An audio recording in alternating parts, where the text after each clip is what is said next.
This is CRB9 TV breaking news. We are monitoring a rapidly developing situation downtown. Stay with us for the latest updates. Kakinada జిల్లా ప్రత్తిపాడు నియోజకవర్గం సంక్రాంతి పండుగను పురస్కరించుకుని ప్రత్తిపాడు నియోజకవర్గ వ్యాప్తంగా కోడిపందాలు జోరుగా కొనసాగుతున్నాయి.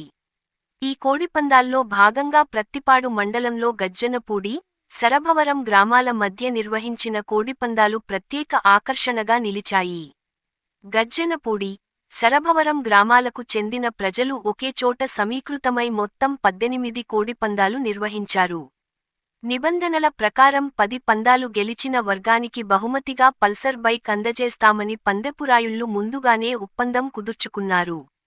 ఉదయం నుంచి మధ్యాహ్నం వరకు కొనసాగిన ఈ కోడిపందాల పోరాటంలో 2 గ్రామాలకు చెందిన కోళ్లు పరస్పరం గట్టిగా పోటీ పడ్డాయి. ప్రతి పందెం రసవత్తరంగా సాగడంతో చుట్టుపక్కల గ్రామాల నుంచి కూడా పెద్ద సంఖ్యలో ప్రేక్షకులు తరలివచ్చారు. తీవ్ర ఉత్కంఠభరితమైన పోటీలో చివరకు గజ్జనపూడి గ్రామానికి చెందిన కోళ్లు 11 పందాల్లో విజయం సాధించి ఆధిక్యతను చాటుకున్నాయి.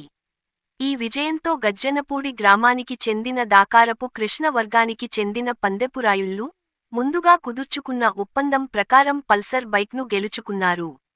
సంక్రాంతి సంబరాల్లో భాగంగా జరిగిన ఈ కోడిపందాలు ప్రాంతమంతా ఆసక్తిగా మారాయి.